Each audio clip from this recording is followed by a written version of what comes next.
Lord Charles Allen, I imagine you've been asked this question 1,000 times since it was announced that you would take your position up as chair of the BHA. Why have you done that, especially considering your illustrious record in business and media, in politics as well? Why do you want this job? If you look at my career over many different sectors, then basically I like the challenge. You know, whether it was television, whether it was ITV, whether it's companies like Balfour Beatty, 10 billion turnover, 2% margin, I like the challenge. And when I started talking to the board at BHA, the more I talked to them, the more I realised that there was both a challenge and an opportunity. And that was reinforced by when they offered me the job last year, and my predecessor was going to stay on for a while. I then chose to go out and meet, as of today, 120 people, which was just amazing, from every sector, jockeys, trainers, owners, racecourses, every sector. And what was amazing and what inspired me even more was the passion for the sport. Every person I spoke to, without doubt, was so passionate about the sport. Every person I spoke to said it needs to change. But they often then said, but we don't need to change. You need to change, Rishi. I don't need to change.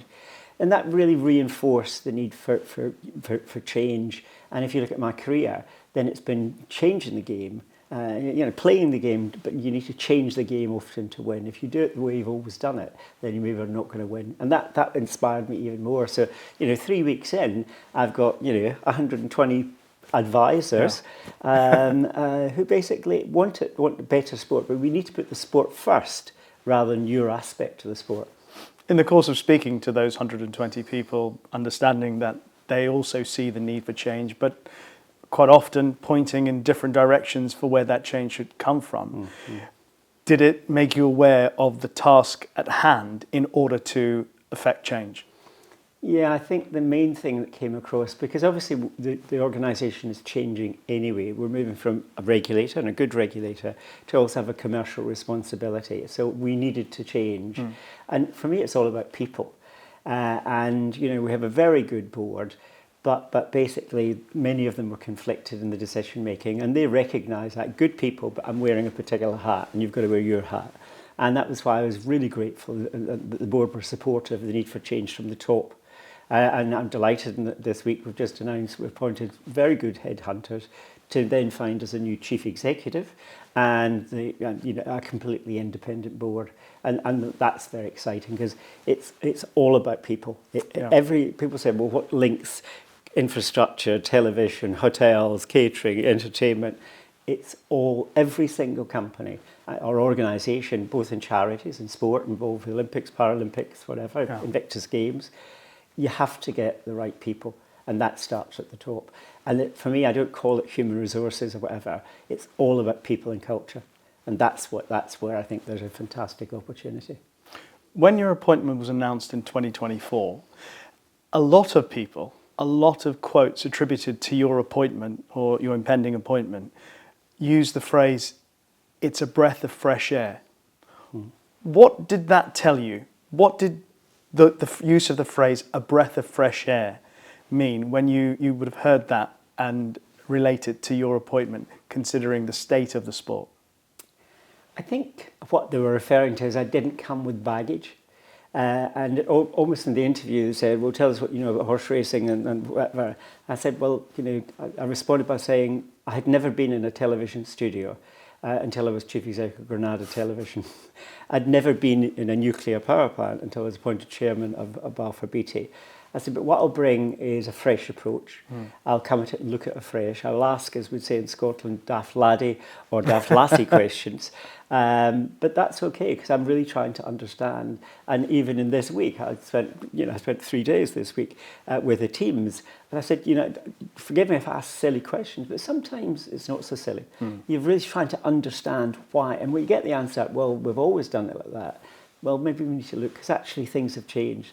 And if you look at the world we're in, digital, I used to, in the old days, you'd have 3-year plans, 5-year plans, whatever. I'm in organisations who have 3-month plans. And sometimes things change within 3 hours. I have a digital company, and we're monitoring what's happening every second, and we're changing our offer to meet the needs of our clients, particularly, and I know you focus on young people, particularly young people. So I think there's a great opportunity to engage young people in two ways, really, to come into the industry. And because I think that we're all in a world where we're fighting for the best talent. Whatever sector you're in, we need the best talent. But you need to tell a narrative because people want to know, Generation Z, X, A, B, what it'll be next, I don't know. What does it mean for me, and how do I get a career? And I think we could do that better in terms of adding to the 85,000 or replenishing the 85,000 people in the sector. And then in terms of people coming into racing to enjoy it, then the good news is that, that 25 to 44-year-olds, people, you go around, I've been around quite a lot, young people are coming. We just need more of them to come, and we need to help tell the story because it's a great day out. You don't need to be a fanatic. It's a great day out. And, when I'm involved with young people in terms of Capital Radio and whatever, Jingle Bell Balls, Capital, they want to come and have a good time. Yeah. And therefore, I think there's a lot of parallels and things I've done in other industries, as I said, that we can bring here and make it really attractive and make sure we tell that story. We've got the right narrative. Obviously, most kids growing up, they know about most sports, football and cricket, they're relatively easy. Yeah. Racing's not so easy to get that message across. Do you feel that the progress in that area is coordinated enough? Could it be better coordinated? Are we doing enough to engage the next generation of workforce? Like anything, you can always do more. I think people are doing good work, and I think if you look at the 59 race courses, I don't just think they're the places to go. We take people to studs. We just need to have a better programme. But we want everybody to do something. That's a good starting point. So everybody should do something. But then can we be more coordinated? And I think very much the way I see the role of the BHA, particularly on the commercial side as well, is this convening role. Basically getting people in your own policy to look at collaboration and also coordination. So I'd think about 3 C's. Because I think if we could do that, what gave me great pride in the first week was actually I was standing shoulder to shoulder in Westminster, and I was told that's the first time we had all the people in the room more or less all saying the same thing. And we need to do more of that, and particularly with politicians. We need to have a narrative, we all say, because if you're a politician, and I say I've been lobbying for 40 years to try and get ITV from Granada to ITV. If we all go with a fragmented issue, it's easy for me as an MP or a member of the House of Lords to say, very interesting, and do nothing. But if you come collectively and say, okay, we've sorted out our differences, this is what we want to do, and this is going to be good for growth, it's going to be good for Britain, and think of the soft power we have here in terms of, and how we could play on the international stage, and that's the bit that excites me. Yeah. My thinking, before you were born, 20 odd years ago, ITV had Formula One. I couldn't make any money out of Formula One because it was basically a static camera and a fast car. And nobody understood it. They just didn't understand it. And if you remember then, a couple of things our creative team did was create headcams and change the game completely in terms of you as a regular punter understanding what's going on. Yeah, you can see the speed I'm going at, that's easy. But you can see the driver's heart rate. And then you take all of that and you turn it into reality television. The drivers became stars. Well, our jockeys could be stars. If you look at the events could be turned into, and that's what they did. They created a F1, which is a multi-billion-pound business. So some of the things I'm thinking about is very much like that. And I've been to some of the race, and we've got amazing data. But I, as a new punter, I said, what does that actually mean up in the top right-hand corner when you're there, whatever?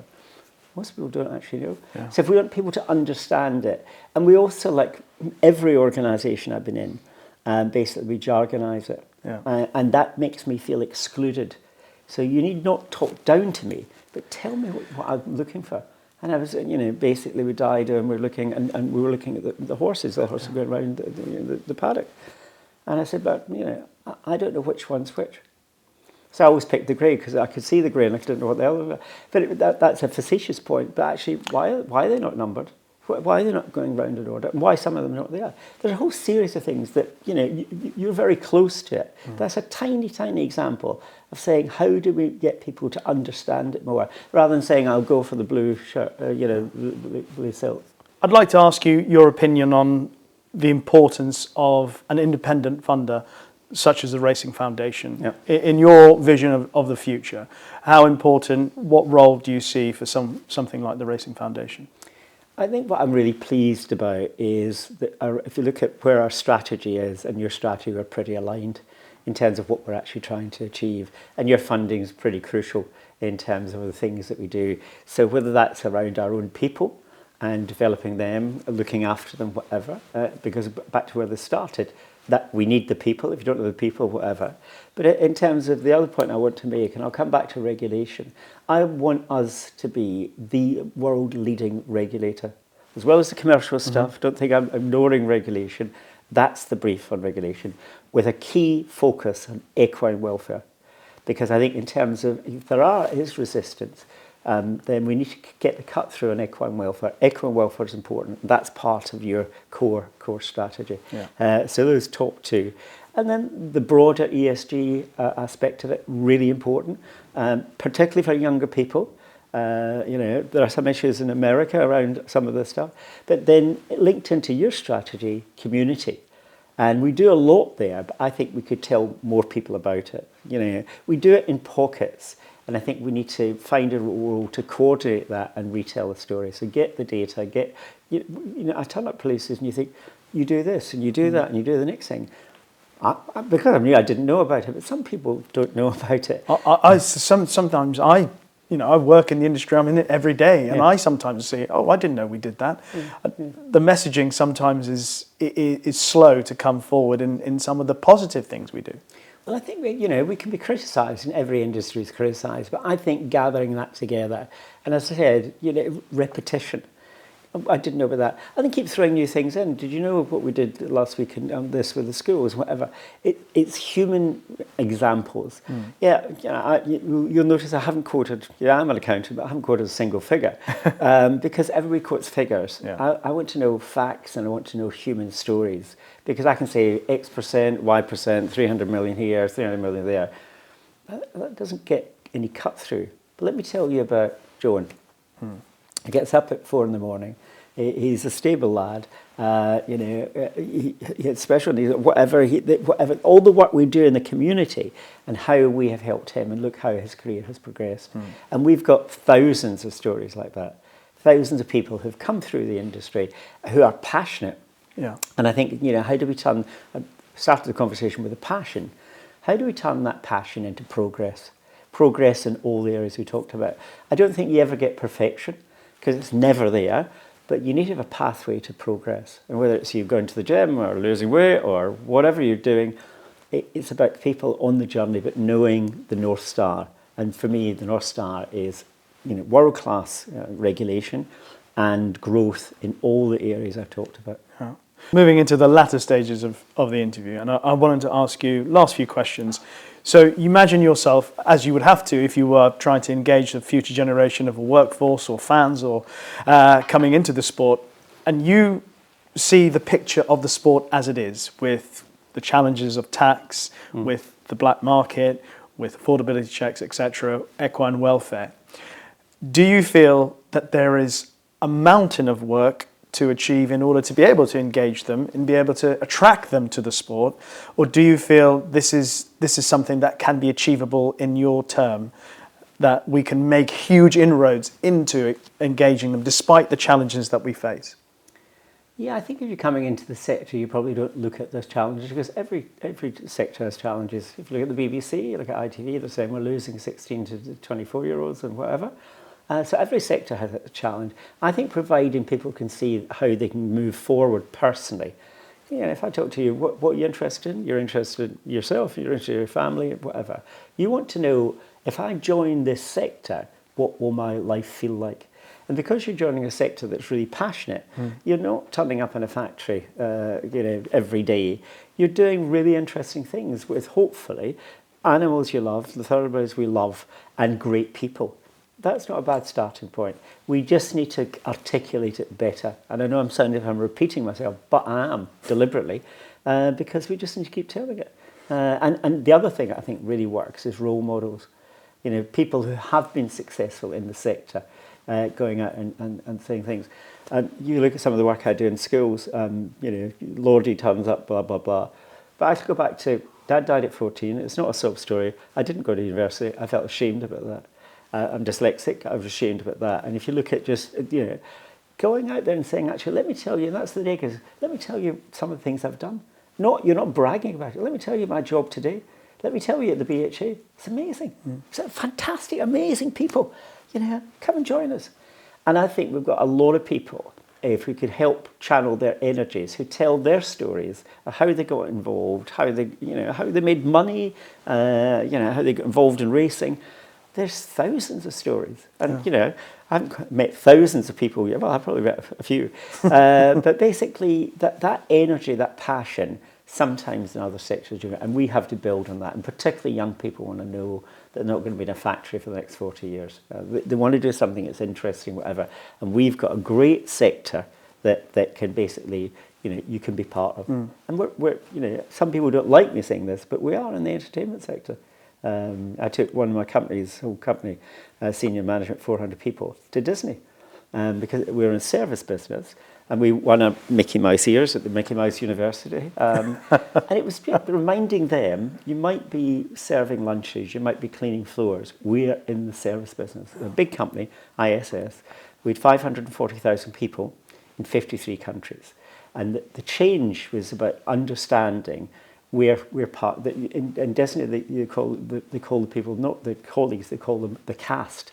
Yeah. So you might be sweeping the floors, but actually you're part of the cast. And that sort of mindset is like, do you want to work for Disney? Yeah, I probably do actually. So it's that sort of sense of how do we get that excitement around this sector, this industry, how you want to describe it, and that goes back to growth. We need to have more people turning up, more regularly. We need more investment in terms of, in terms of breeding, and more support for our people. It is more, and then back to your key point, it's prioritisation. But it's back to where the conversation started. Great regulation, focused on equine welfare, and great growth opportunities, and then articulate them. And then to do that, marketing communication is all part of the overall plan. But VHA haven't played the role in the commercial side before. So that's the bit for me, it's really exciting to bring in people who've got real commercial skills in the areas you've talked about, that really understand digital, that really understand, basically all the rights in terms of IP. So the skills that you would have in a media company or whatever, or marketing, that's something we need to do, and we need to bring it all together, because we do it, but we're somewhat fragmented. So bring it, our convening role is key. So that convene, don't forget that, convene, coordinate, basically, it is quite important. Bring people together, try and get a common consensus, rather than arguing over your crumb of the cake. We have to make the cake bigger. That's the only way we can sustain this. We have to do it. And we also have to do it on the international stage. We need to be a leading player in the international stage. Encouraging to hear you say that. Last question I have for you. Interviewers always say that. Oh, I hope so. No more photographs. One more photograph. Well, I hope this is the last question. Unless you say something that I have to ask you a question off the back of. So, you're the interviewer. What do you think would be the successes realistically achievable in your term? Or is it something that you just want to put racing on the correct path and be going in the right direction, because the work is so extensive that you can't reach those achievable goals, or difficult to achieve goals? I think you need unachievable goals. When I go into an organisation, I say, how are we going to double this in 3 years, whatever that means. And it's about not having incremental thinking. So basically saying, what's your ambition? What do you think we could do? And then listen to people in terms of, what's stopping you doing that? And then because, I think in quarters, what do we need to do between now and Christmas? What do we need to do? Because I worked in the Middle East, and we worked for 11 weeks on and 2 weeks off. And therefore, for 40 years, I think in terms of, strategy, I can see the 5-year plan, but what's going to give me the progress and us feel good about it? And the other thing is celebrate it. Don't say we haven't got to the finish line. We've done the first hurdle. We've got across the first line.